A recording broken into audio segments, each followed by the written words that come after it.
நான் உங்ககிட்ட வந்திருக்கிறேன்ல. சரிம்மா. உன்னை பாதை காட்டி கொடுத்துருக்கறால, ஆ நீதான் எனக்கு உதவி செய்யணும். சரி பண்ணுறேன். ஓம் சக்தி. ஜெய் கணேஷா, ஜெய் வராகி. வராகி அம்மா அன்பின் வடிவமாக, பக்தியின் பிறப்பிடமாக நம்மை தேடி ஓடி வருகின்ற ஒரு பாசத்துடன் கூடிய வாஞ்சையுள்ள தேவியாக தான் நாம் வராகி அம்மாவை பார்க்கின்றோம். சப்த கன்னிகளில் ஒருவராக இருக்கின்ற வராகி அம்மா நம்மை தேடி வருகின்றார்கள். சப்த கன்னிகளிலேயே சொல்லுவாங்கள்ல, ஒரு டிஃபரண்ட் ஃபார்ம் அப்படின்வாங்க. அந்த மாதிரி இந்த அம்மா நம்மை போய் வழிபடாமல் நம்ம தேடி ஓடி வருகின்ற தாயாக தான் வராகி அம்மா சமீப காலமாக காட்சியளித்து கொண்டிருக்கின்றார். வராகி அம்மா அன்பானவளா அல்லது ஆங்கார காளியா, வக்கர காளியா, வரம் தரும் தேவியா, இப்படின்னு எத்தனையோ மாறுபட்ட கருத்துக்களை நம்ம பார்த்து கொண்டே இருக்கிறோம். பலர் பலவிதமாக சொல்லிகிட்ருக்காங்க. ஆனால் நான் எல்லாருக்கும் முதலேருந்து சொல்லிகிட்ருக்கேன், அம்மா நான் பல்லூர் வராகி அம்மாவை மையமாக கொண்டு வழிபட்டு வருகின்றேன். சங்கு சக்கர கதாஹஸ்தே வராகி நமஸ்துதே என்று சங்கு சக்கரத்துடன் தான் வராகி அம்மா அங்கே காட்சியளிக்கின்றார்கள். என்னை பொறுத்தவரையும் குடும்பத்தில் உள்ளவர்கள் வராகி அம்மாவை சாந்த நிலையில் வழிபடும் போது அம்மா லக்ஷ்மி கடாட்சத்தை தருகின்ற ஒரு தெய்வ சுரூபிணியாக நம்மை பாதுகாக்கின்ற எல்லை காளி போன்று நம்மை வரமளித்து நம்மளுடைய அல்லும் பகலும் நம் அண்டையில் நின்று காப்பவளாக வராகி அம்மா வருகின்றார்கள். அந்த வகையிலே வராகி அம்மாவை நாம் வழிபடும் விதம் எப்படியோ அப்படியாக மாறுகின்ற தன்மையுடையலாக அம்மா காட்சியளித்து கொண்டிருக்கின்றார். இந்த வராகி அம்மா காளியின் அம்சம் என்பது சொல்வதற்கான பல சான்றுகள் பலர் குறித்து கொண்டு இருந்தாலும் கூட அதை பற்றி ஒரு அடுத்தடுத்த பதிவுகளை வருகின்றேன். நாம் சாந்தமாக வழிபடுகின்ற நம்ம அனைவருடைய வீட்டில், அதுவும் என்னை மையம் நிறுத்தி கொண்டு இருக்கின்ற என்னுடைய பதிவுகளை பார்த்து வழிபடுகின்ற அத்தனை பக்தர்களுடைய வீட்டிலும் வராகி அம்மா விளக்கு ரூபத்தில் காட்சியளிக்கின்றார்கள். நான் பெருமையாக சொல்லிக்கொள்வதில் பெருமகிழ்ச்சி அடைகின்றேன். ஏன்னா சொல்ல சொல்ல அவங்களும் பெருமகிழ்ச்சி அடைகிறார்கள். என் வீட்டில் இருக்கின்ற தெய்வங்களும் வராகி அம்மாவும் இதுவரைக்கும் எல்லாருமே நிறைய பதிவுகளை போட்டு கொண்டு தான் இருக்கிறாங்க. வராகி அம்மாவை வழிபடுகின்றார்கள். பெரிய பெரிய பீடத்தை சேர்ந்தவர்களெல்லாம் வராகி உபாசனைகள் கொடுத்து கொண்டு இருக்கிறார்கள். இதுவரைக்கும் நான் யாருக்கும் தனிப்பட்ட முறையில் வராகி அம்மா உபாசனைகள் கொடுத்தது கிடையாது. நான் தேவி உபாசகராக, மகாமாய் உபாசகராக, வராகி அம்மா ஒரு உபாசகராக இருந்தாலும் நான் யாருக்கும் தனிப்பட்ட உபாசனை கொடுத்ததில்லை. ஏனென்றால் என்னுடன் பேசும் பொழுதே, என் வீடு தேடி வரும்பொழுதே அவர்களுடன் அவர்கள் எல்லையில் இருக்க தெய்வங்களெல்லாம் என்னுடன் வந்து பேசிக்கொண்டிருக்கிறார்கள். என்னுடைய வீட்டில் இருக்கின்ற நாயகமாக காட்சியளிக்கின்ற தாய் கருமாரி சமயபுரத்தா மகமாயி எந்த எல்லையில் இருக்க தெய்வங்களையும் என் கண்முன்னே வருகின்ற பக்தர்கள் அன்பர்கள் மூலம் என்னுடன் காட்சி கொடுத்து பேசி கொண்டிருக்கிறார்கள். அந்த வகையில் வந்த ஒரு அருமையான பதிவு. வராகி அம்மாவை பற்றி பேசுகின்ற நேரத்திலே வராகி அம்மாவுக்கு சற்றும் சம்பந்தம் இல்லாத வகையிலே இருக்கின்ற இந்த பதிவு தான். ஆனால் எதற்காக இந்த பதிவு என்று சொன்னால், மயானத்தில் இருக்கின்ற காளியாக என்ற தெய்வமே சாந்த சுரூபியாக என்னிடம் எப்படி பேசிக்கொண்டிருக்கிறார் என்று பாருங்கள்.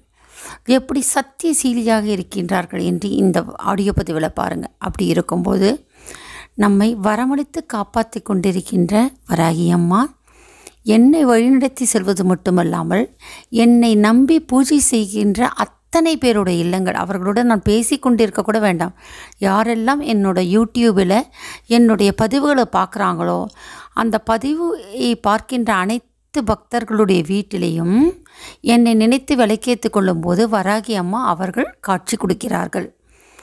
என்னிடம் பேச இல்லைன்னா கூட பரவாயில்ல, என்னோடய வார்த்தைகளுக்கே மரியாதை கொடுத்து அவர்கள் பூஜை செய்கின்ற போது ஒவ்வொரு வீட்டிலும் காட்சியளிக்கின்றார்கள். இனி வருங்காலத்தில் தொடர் பதிவுகள் ஒவ்வொரு பக்தை வீட்டிலும் என் தாய் நம் தாய் வராகி அம்மா காட்சி கொடுக்கின்ற வடிவத்தை பார்த்து கொண்டே இருக்கின்றோம். அதிசய பதிவெல்லாம் வரப்போகின்றது. அந்த வகையில் பார்க்கும்போது வராகி அம்மா போல் என் வீட்டிலே வாழ வைக்கின்ற என்னுடைய தெய்வங்கள் எப்பேற்பட்ட ஒரு காளியை என்னிடம் கொண்டு வந்து அழைத்து பேசியிருக்கிறார்கள் என்று பாருங்கள்.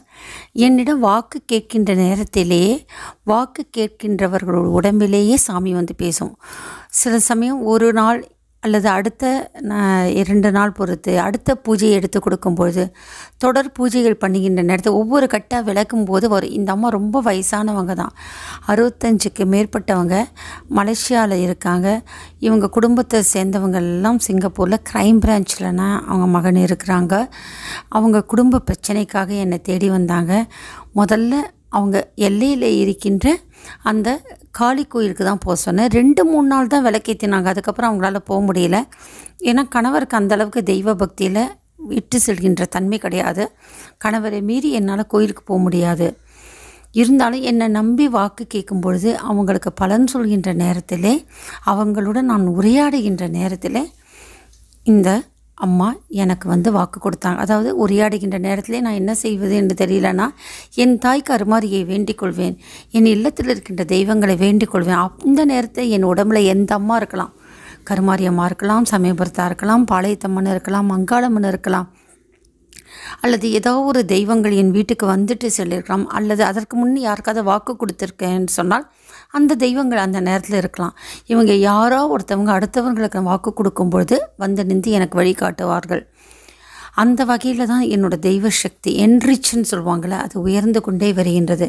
அந்த வகையிலே மலேசியாவில் இருக்கின்ற இந்த அம்மாவோட பேசும் பொழுது அவங்களுக்காக வயதானவங்க ரொம்ப வேதனையோடு தன்னோட குறைகளை சொல்லி சொல்லி வேதனைப்படுவாங்க. அப்படி வேதனைப்படும்போது அவங்களுக்காக மனம் ஒருமித்து பிரார்த்தனை செய்கின்ற நேரத்தில், அதை இந்த காளியம்மாவே சொல்லியிருப்பாங்க பாருங்கள்.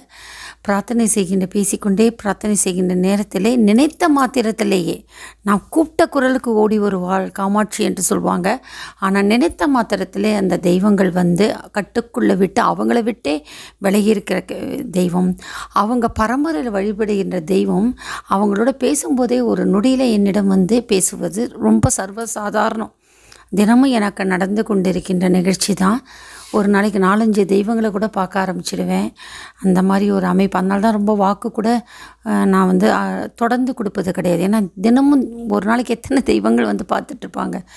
நான் சாமானியர்களுக்கும் கடவுளை காட்டுவேன் அப்படின்ற ஒரு அமைப்பை வந்து கடவுள் அந்த சத்தியத்தை கட்டுப்பட்டு நான் கொடுத்த வாழ்க்கைக்கு வராகியமாக எல்லார் வீட்டிலையும் வாசம் செய்து கொண்டு வருகின்றார்கள். அப்பேற்பட்ட நேரத்திலே அந்த வராகியம்மாவோட யூடியூப் சேனலை பார்த்து, என்னுடைய யூடியூப் சேனலை பார்த்து, வராகியம்மா பதிவை பார்த்து இந்த அம்மா பேசிக்கொண்டிருக்கிறார்கள்.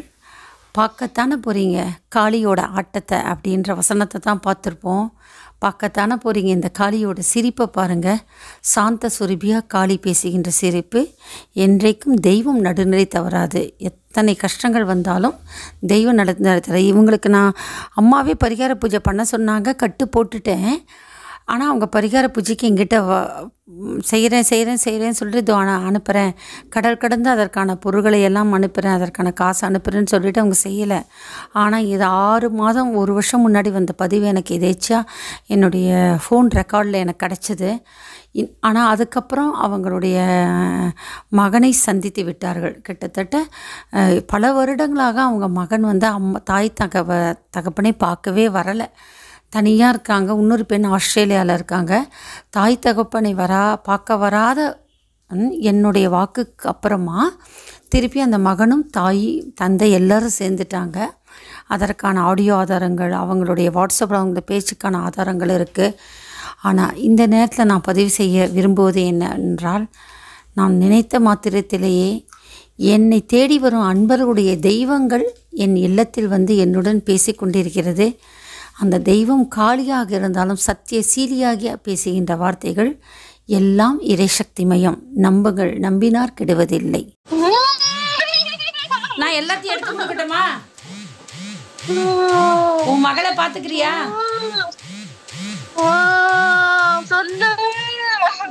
என்னம்மா? என் குடும்பத்தை ஏன் இப்படி வச்சிருக்காங்க? என் உடல்ல உட்கார்ந்து வச்சுட்டு ஏன் இப்படி இருக்குது?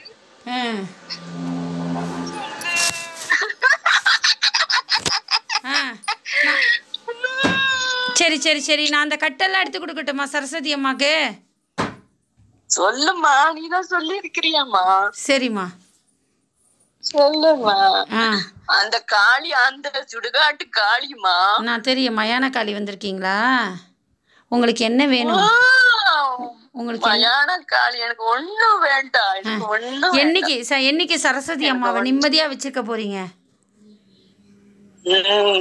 என்னைக்கு? நான் உங்ககிட்ட வந்திருக்கிறேன்ல. சரிம்மா. உன்னை பாத காட்டி கொடுத்துருக்கறால, நீதான் எனக்கு உதவி செய்யணும். சரி, பண்றேன். நான் என்ன செய்யணும் சொல்லுங்க. நான் என்ன செய்யணும் சொல்லுங்க. செய்யுங்க. இதெல்லாம் எடுத்து விடு. சரி, அது எடுத்து முடிக்கிற வரைக்கும் நீ எனக்கும் துணையா இருக்கணும், சரஸ்வதி அம்மாவுக்கும் துணையா இருக்கணும். கண்டிப்பா. ஏன்னா துஷ்ட சக்திக்கு துணையா நான் இருக்கணும். சரியா? கண்டிப்பா கண்டிப்பாமா. எனக்கு துணை இருக்கணும் ஆத்தா. கண்டிப்பா கண்டிப்பா. அதுக்குத்தான் உன்னை கிட்ட விட்டுருக்கா. சரிம்மா, தெரியும் எனக்கு. தெய்வம் நீங்க தேடி வரீங்கனாலே எனக்கு புரிஞ்சு போச்சு. அந்த மாதிரி ஆட்களோட மட்டும்தானே நான் பேசுறேன். பேச பேச என்கிட்ட அப்படி வந்தா. பேச பேச பேச வந்துட்டா. நான் ஒவ்வொருத்தர் உடம்புல என்கிட்ட நான் என் உடம்புல சாமி வந்தாலே உலகத்துல அவங்க கடல் கடந்து எங்க வந்தாலும் வருவாங்க. என் உடம்புல வந்தாங்கம்மா காளி. அதுதான் உங்க உடம்புல, உங்க எல்லையில வரவங்க தான் என்கிட்ட வந்து பேசுறாங்க. அதான் உங்க உடம்புலயே அமுச்சு விட்டுட்டேன். சரிம்மா. சரியா? சந்தோஷம். இதான் என்னோட சிறப்பு. என் தாய் கருமாரி எனக்கு கொடுத்த மகிமை. சரியா? சரிம்மா சரிம்மா. நீங்க எனக்கு சிரிச்சு பிரயோஜனம் இல்லை காளிமா. நீங்க எனக்கு சிரிச்சு பிரயோஜனம் இல்லை. யார் உடம்புல வரீங்களோ அவ சந்தோஷமா தான் இருக்கணும். சரியா? சந்தோஷமா இருக்கு. கண்டிப்பா இருப்பம்மா, கவலைப்படாதம்மா. நீ என்னைக்குமே வெற்றிதாம்மா, வெற்றியோடு இருப்பம்மா. நீ கவலைப்படாதம்மா. சரிம்மா சரிம்மா. உங்க தெய்வத்தோட அருள் தான். உங்களை மாதிரி தெய்வங்களுக்கு தான் நான் இந்த விஷயம்தான் செஞ்சு கொடுக்குறேன். புரியுதா? சரிம்மா சரிம்மா. போற பாதை நேர்மையாக இருக்க வேண்டுமம்மா. போற பாதைகள் என்னைக்குமே நேர்மையாகவே இருக்க வேண்டுமம்மா. சரிம்மா, என்னைக்குமே அது இருப்பம்மா. நீங்கெல்லாம் இருக்கீங்க, நான் எப்படி தவறு செய்வேன்? நீங்கெல்லாம் இருக்கீங்க, நான் எதுக்கு தவறு செய்வேன்? சரிங்களா? அந்த அம்மாவை பார்த்துக்கோங்க. நானும் இங்கே பண்ணி கொடுக்குறேன். நானும் உங்களை பூஜையை பண்ணுறேன். நான் எப்போ கூப்பிட்டாலும் எனக்கும் துணைக்கு வாங்க. ஏன்னா இந்த மாதிரி விஷயங்கள் பண்ணும்போது எனக்கு மயான காளி உங்கள் துணை எனக்கு தேவை. மயான காளி அம்மா, மயான காளி. நீங்க எந்த எல்லையில இருக்கீங்க மயான காளி? எந்த எல்லையில இருந்து வந்திருக்கீங்க? மயான காளி ஸ்ரீலங்காமா. நான் ஸ்ரீலங்கா காளி அம்மா. ஸ்ரீலங்கா காளி அம்மா தாயி. ஸ்ரீலங்கால எந்த ஊர்? ஸ்ரீலங்கா காளி. ஸ்ரீலங்கா எங்கம்மா? ஸ்ரீலங்கா காளி தாமா எனக்கு தெரியும். ஸ்ரீலங்கால உள்ளவள் அம்மா நானு. அப்போ அம்மா தாயி நமஸ்கரிக்க. நான் எப்ப கூப்பிட்டாலும் எனக்கு கூட வந்து நில்லம்மா. ஏன்னா இந்த செய்வின மந்திரம் மாந்திரிகம் பில்லி சூனி எல்லாமே மயானத்தை வச்சு தானே தாயி செய்யறாங்க. மயானத்துல வச்சுதானே செய்யறாங்க. என்ன யாரும் அசைக்க முடியலம்மா. எவ்வளவோ பார்த்தாங்கம்மா என்ன கவிர்க்கிறதுக்கு. என்ன கவிர்த்த பார்த்தாங்கம்மா. எதுவுமே நடக்கலாமா. அந்த உள்ளுக்குள்ள எதுவுமே நடக்க விடாம பண்ணிட்டாமா. அதனால முயற்சி பண்ணி பார்த்தாங்கம்மா. காளியம்மா, நீங்க எல்லாம் காளியம்மா ஏன் மயானத்துல வந்து கெட்டவங்க பண்றதுக்கு துணையா நிக்கிறீங்க? அவங்க எல்லாருமே மயானத்துல அப்படிப்பட்டவ இல்லையம்மா.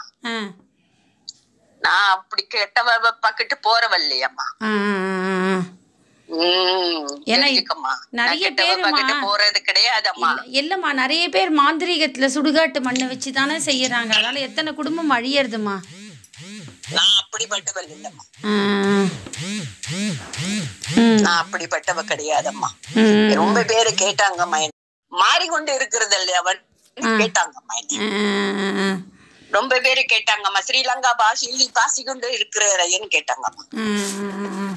நீங்க எப்படி என்கிட்ட வந்தீங்க? என் உடம்புல எப்படி வந்தீங்க எனக்கு தெரியவில்லையம்மா.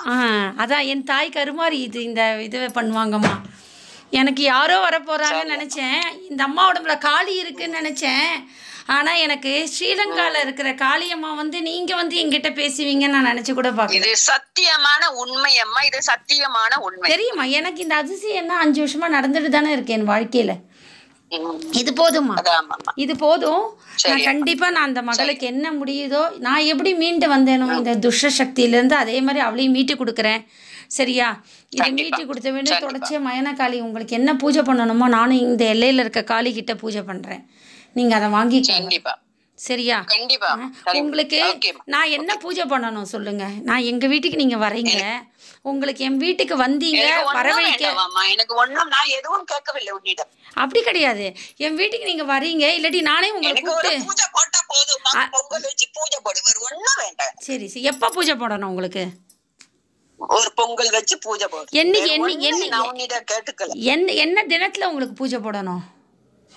எனக்கு பிடித்த தினம் வெள்ளிக்கிழமையில செய்யாமா. வெள்ளிக்கிழமை ராத்திரியா பகலா? சாயந்தரம் போல செய்யம்மா. சரி, கண்டிப்பா ஒரு நாளைக்கு உங்களை நினைச்சு ஸ்ரீலங்கா இருக்க மயான காளி அம்மா நினைச்சு செய்யறேன். கண்டிப்பா உனக்கு காட்சி கொடுப்பாள். சரிம்மா சரிம்மா சரிம்மா. இங்கே பார்த்தீங்கன்னா இந்த அம்மாவோட எவ்வளோ பெரிய கருணை.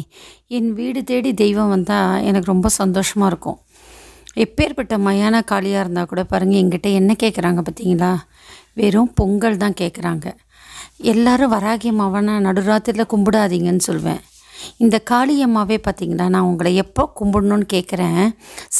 அந்தி சாய்கின்ற நேரம், இருட்டு வருகின்ற நேரத்தில் கும்பிடுன்னு சொல்கிறாங்க. நாம் என்னவாக இருக்கிறோமோ அதுவாக தான் மாறுகிறோம். என்னோடய எல்லையில் எப்படி எல்லாமே சாந்த தெய்வங்களாக இருக்கோ அதே மாதிரி காளியம்மா கூட எப்படி சாந்தமாக இருக்காங்க பாருங்கள்.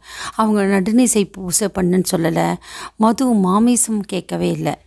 அப்பேற்பட்ட மயான காளி எங்கிட்ட என்ன கேட்குறது? இது சைவத்தை மையமாக கொண்டிருக்கின்ற வீடு. அப்போது இங்கே அவங்க கேட்குறதே எனக்கு என்ன படையல்? வெறும் பொங்கல் தான்.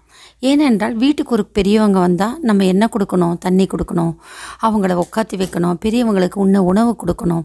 பழம் சாப்பிட்றீங்களா, உங்களுக்கு நீராகாரம் தேவையா, உணவு அருந்துகிறான்னு கேட்பது கடமை. அதே மாதிரி என் வீட்டுக்கு வந்திருக்காங்கன்னு சொன்னால் நான் ஏதோ செய்யணும்னு ஆசைப்படுவேன். என்னிடம் வாக்கு கேட்கின்றவர்களுக்கு நான் என்ன செய்யணும், அவங்கள எப்படி வழி நடத்தணும், என் பரிகார முறையில் அவங்க செய்யலாமா அப்படின்னு நான் உத்தரவு கேட்டு அவங்க என்ன பண்ணணுன்றதுக்கான விஷயங்களை அவங்க கற்றுக் கொடுத்தாலும் கூட எனக்கு தனிப்பட்ட ஒரு ஆசை உண்டு. என்னை தேடி வந்த தெய்வங்களுக்கு நான் எப்படி முறையாக வழிபடணும், அவங்கள எப்படி நான் அவங்களுக்கான பிரசாதத்தை கொடுக்கணும் அப்படின்றது எப்போதுமே நான் கேட்பேன். எல்லைக்கு நான் பக்கத்தில் இருந்தால் அந்த எல்லைக்கு போவேன். அந்த ஊர் எந்த ஊரோ நான் டூர் போகும்போது ஆன்மீக தெய்வீக சுற்றுலா செல்லும்போது அந்த எல்லைக்கு போயிட்டு அந்த அம்மாவை போய் பார்த்துட்டு வந்துடுவேன். இதுதான் என்னுடைய நடைமுறை அமைப்பு போய்கொண்டிருக்கின்றது. இந்த காளியம்மா பாருங்கள் என்ன வேணுன்றாங்க. செவ்வாய் வெள்ளிக்கிழமையில் அந்தி சாய்கிற நேரத்தில் பொங்கல் கேட்குறாங்க. அப்போது மயான காளி மகிழ்ந்து மகிழ்ச்சியுடன் எப்படி சாந்த சொரூபியாக நம்மிடம் பேசி கொண்டிருக்கிறார் பாருங்கள். இதே மாதிரி தான் வராகி அம்மா ஒரு குழந்தை வடிவனாக கண்ணை பார்த்தீங்கன்னா எவ்வளோ அழகு, எவ்வளோ சாந்தம். அந்த வராக அவதாரத்தில் அவங்க கண்ணில் என்ன ஒரு கனிவே. அப்பேற்பட்டவங்களை நீங்கள் சாந்த சொரூபியாக வழிபடுங்க. வராகி அம்மா என்னை நம்பி வருகின்ற ஒவ்வொருத்தரும், என்னை நம்பி என்னுடைய வீடியோ பதிவுகளை பார்க்கின்ற ஒவ்வொரு இல்லத்திலும் வராகி அம்மா பல ரூபத்தில் காட்சி கொடுத்து கொண்டிருக்கிறார்கள்.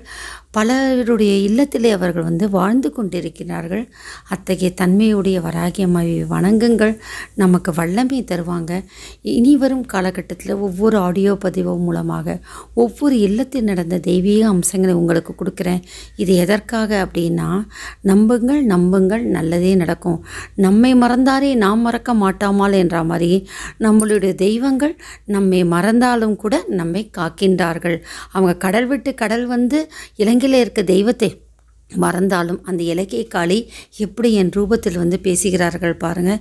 இந்த அதிசய தன்மை என்னோட வாழ்க்கையிலே பல வருடங்களாக நடந்து கொண்டிருக்கிறது. இனியும் நடக்கும், நல்லதே நடக்கும் என்று நம்பி எல்லோரும் நலமர வாழ வராகி அம்மாவை வாழ்த்துவோம், வணங்குவோம். காளியம்மா, கருமாரியம்மா, ஜெய் வராகி.